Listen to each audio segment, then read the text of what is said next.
Shalom. I'd like to give all praise to the Most High, Yahweh, by Hashem, Yahweh Shai, by Hashem, Dash. Peace to the hopefully elect of Israel. Double honors to the apostles, the elders, and the brethren, the great millstone, and all like-minded brothers who are preaching the truth all around the earth. Lord willing, I'll bring a quick edifying lesson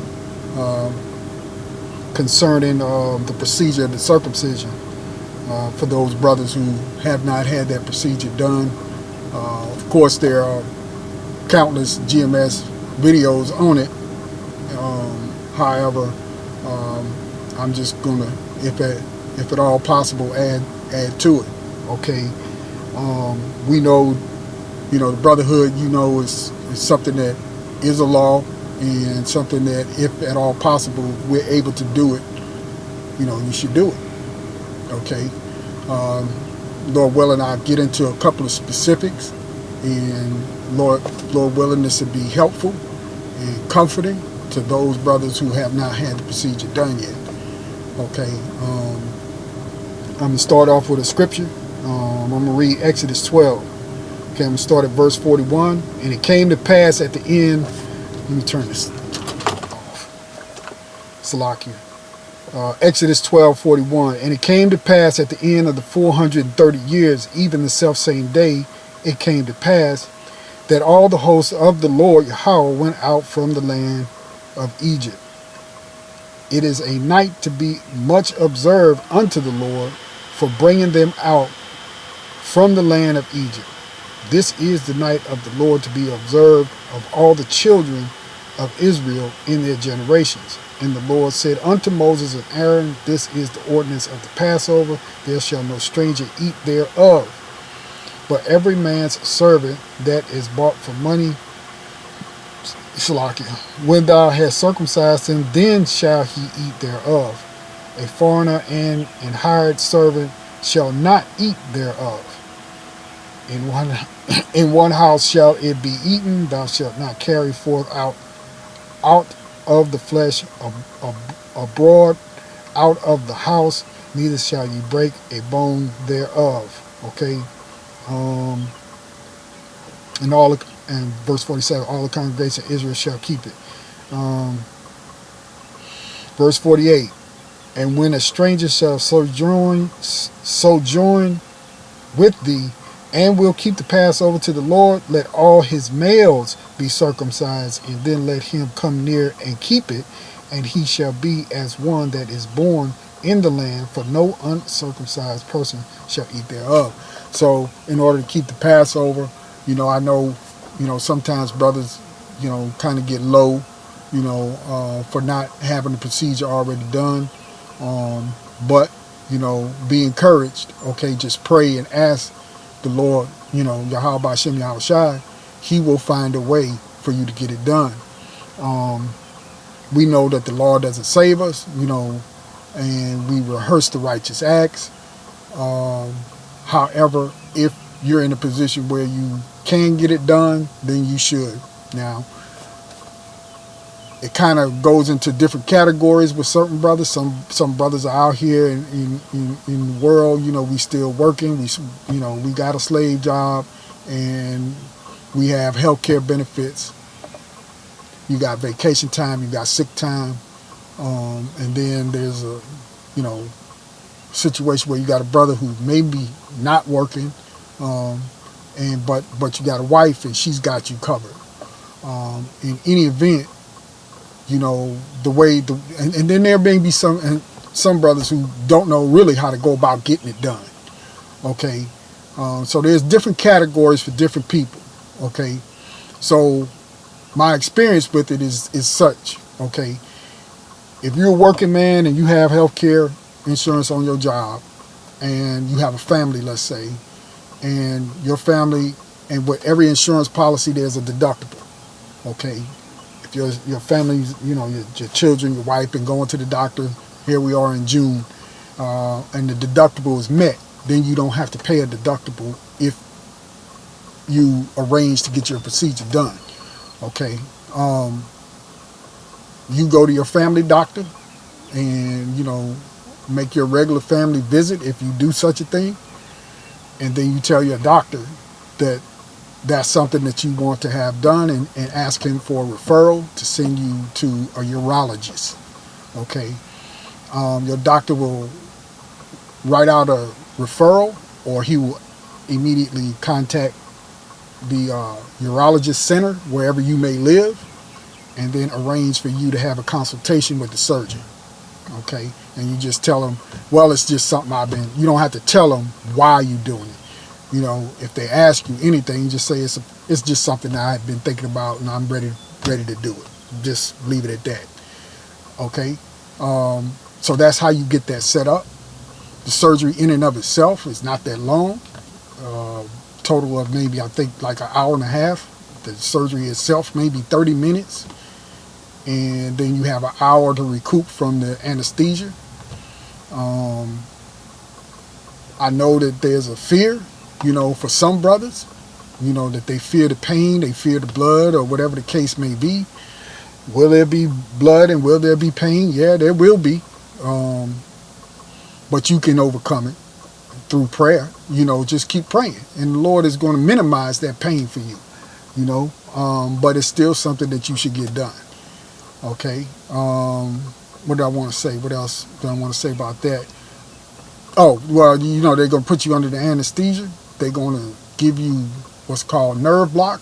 You'll be out like a light anyway. You ain't going to know what's going on.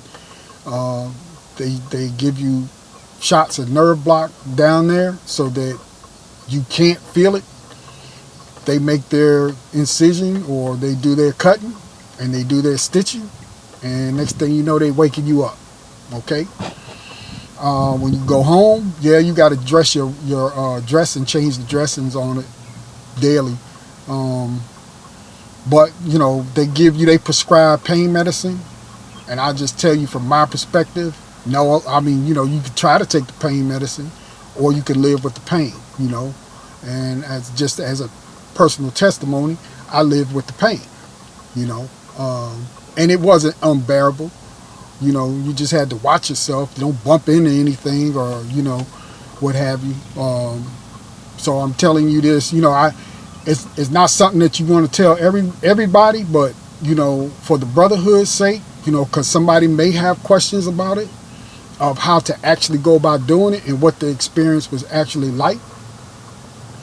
You know, that's the only reason why I'm making this lesson, you know, so that you don't have any fear over it. And pray to Yahweh Hashem Yahweh Shai. He will make a way for you. And let me get that. I don't want to talk too much. Salakia. I'm going to pull up a scripture here.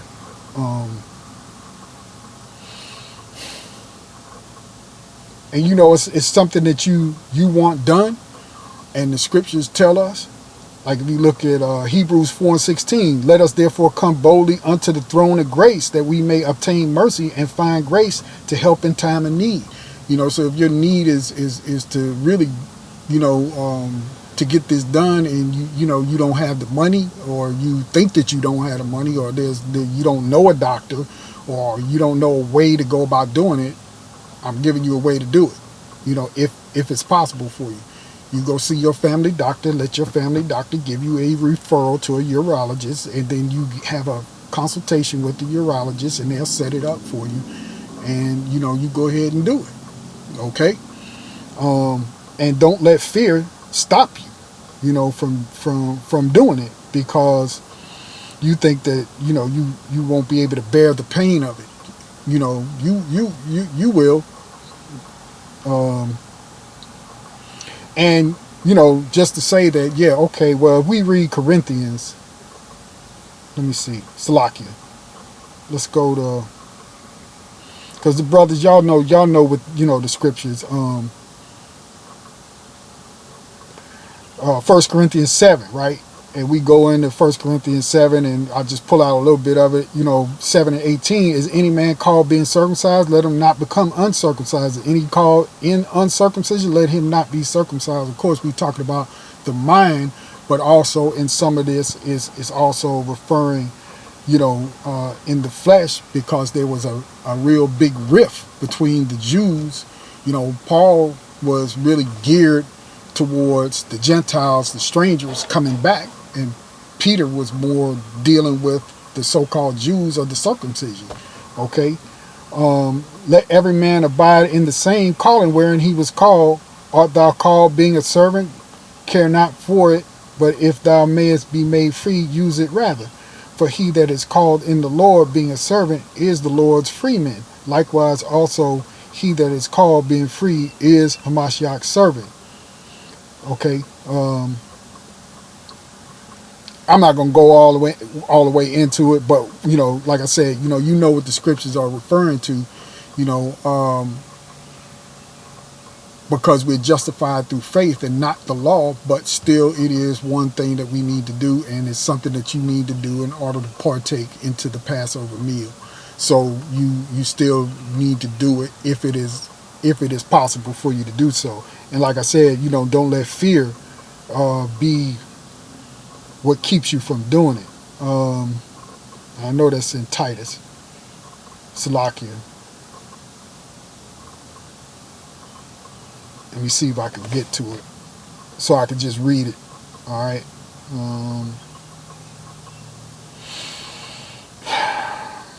I had so many scriptures pulled up, and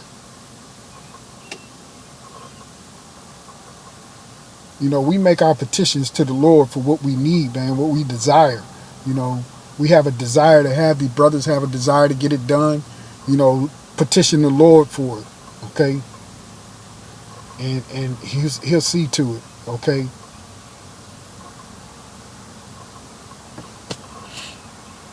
Here's a good scripture. I mean, just to think about it. 1 John 5:15. And if we know that he hear us, whatsoever we ask, we know that we have the petitions that we desired of him, right? So we put our petitions before the Lord. He hears us, okay? And he's gonna give you what you need, okay, in order to get you through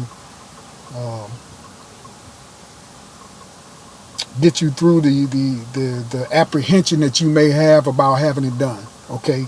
You can get it done, okay?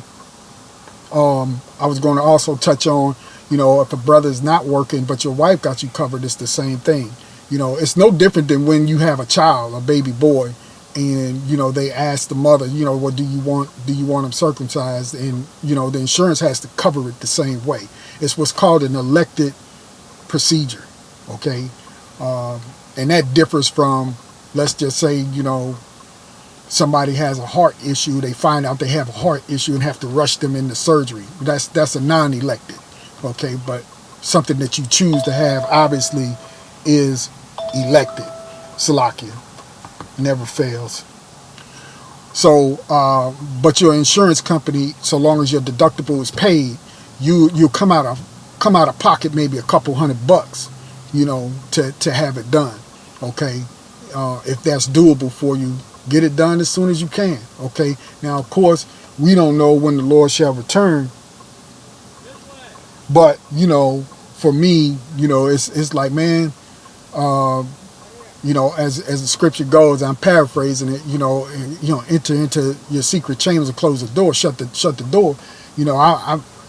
Fear of not being able to make it, or not being able to get on that chariot and get out of here. Suppose there's some big angel, man, that stands there and says, oh, you can't come. You forgot to do one thing, when you had the ability to do it and you didn't do it. You got to stay here. I mean, I couldn't take that, So I'd rather live with the pain of having going through it than to have to live with the pain of having to be told I got to stay here. Just thinking as a man, something like that, I just couldn't bear that, So I don't want to ramble on. But that's something that, if you think about it, you want to be compelled, to where, I have to get it done. That's what you have to say to yourself. So brothers, don't feel like you're outcast in any kind of way, because the Lord circumcised your mind, and through faith you have received the word of the Lord. So now just do the other part as you get time to do it. And Lord willing, like I said, if there's any apprehension because of fear, because of money, because of anything that you're thinking about, pray. Yahweh Hashem Yahushai will make sure that it gets done. I want to get with close with a scripture if I can get to it. Salakia, hold on.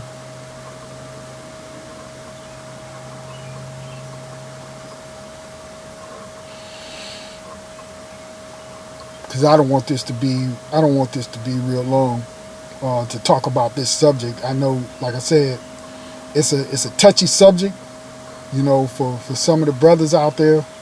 But start working on it. You know, start working on trying to get it done if you haven't had it done yet.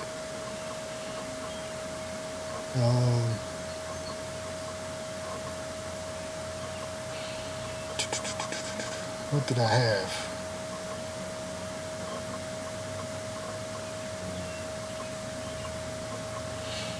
Somehow or another, my scriptures got all scrambled on my phone, and I've been having a hard time dealing with my phone.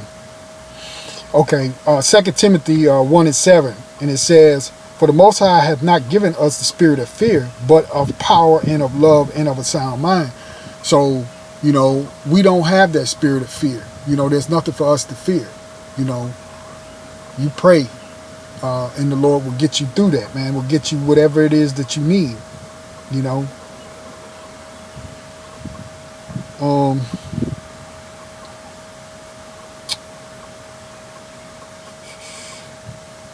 I don't know if I read this already, but it's Hebrews 4:16. "Let us therefore come boldly unto the throne of grace, that we may obtain mercy and find grace to help in time of need." You know, so whatever your need is, you know, petition the Lord, you know, and come boldly before his throne, knowing that you know, are covered, you know, by Yahweh Hashem Yahushai, and just make your petition known that you can get it done. And the Lord, like I said, the Lord will see to it that it gets done. Okay? And to go and show you that, you know, even in the New Testament, that, you know, Paul even circumcised a young man because he knew he would have contention with those of the circumcision. And this is Acts 16, okay? And I'll start at verse 1. "Then came he to Derbe and Lystra, and behold, a certain disciple was there," right? He's a disciple, okay? "Named Timotheus, the son of a certain woman, which was a Jewess, and believed. But his father was a Greek, which was well reported of by the brethren that were at Lystra and Iconium. Him would Paul have to go forth with him, and took and circumcised him because of the Jews which were in those quarters, for they knew all that his father was a Greek." Right. So Paul went ahead and did the procedure on him. That way they can't, those Jews who knew this young man's father and knew that he was a Greek or a foreigner, okay, or a Gentile, so that there would be no questions, okay, per se, okay. So Paul made sure that he took that off the table, so they couldn't say anything to him about it. You see.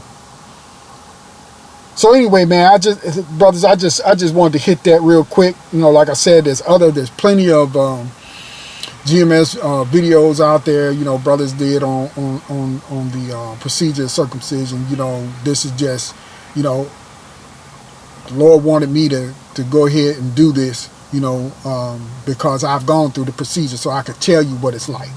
Okay, as a older man or a grown man. Okay, because it's different as a child, because when you're a child, you don't remember nothing, right? So for those who are older and come into the faith, and you still need to have the procedure done, then, you know, Lord willing, the information I provided in this video will help you and comfort you to know that it is possible. You can bear the pain at post surgery. Okay, it's not all that terrible. Yeah, it's uncomfortable, but you know, you'll get through it. Okay. As far as the insurance part of it, you know, I don't speak for no insurance company, but just as, you know, a person that, you know, okay, we in the world, we have to use the insurance coverage that we have to get it done. This is kind of how it works. Okay. Go to your doctor, get a referral. They'll refer you to the urologist. You get a consultation. They'll tell you what your insurance elects to pay, and they'll tell you what your portion is going to be. Then they'll schedule you, and you'll have it done. It's less than an hour, and you'll be uncomfortable for about 5 days. You know, you won't be healed up totally, but you know the uncomfortability of it will start to dissipate. You won't be as uncomfortable. Okay, Lord willing, that's edifying to you, to somebody out there. With that, I'm just going to say, call hello, Yahweh Ba'Shem, Yahweh Shai Ba'Shem, Rakar Dash. Peace to the hopeful elect of Israel. Double honors again to the apostles, the elders, and the brethren at Great Millstone, all like-minded brothers who are preaching the truth all around the earth. You know, to you, I say shalom, and I'll see you all on the next lesson, Lord willing. Shalom.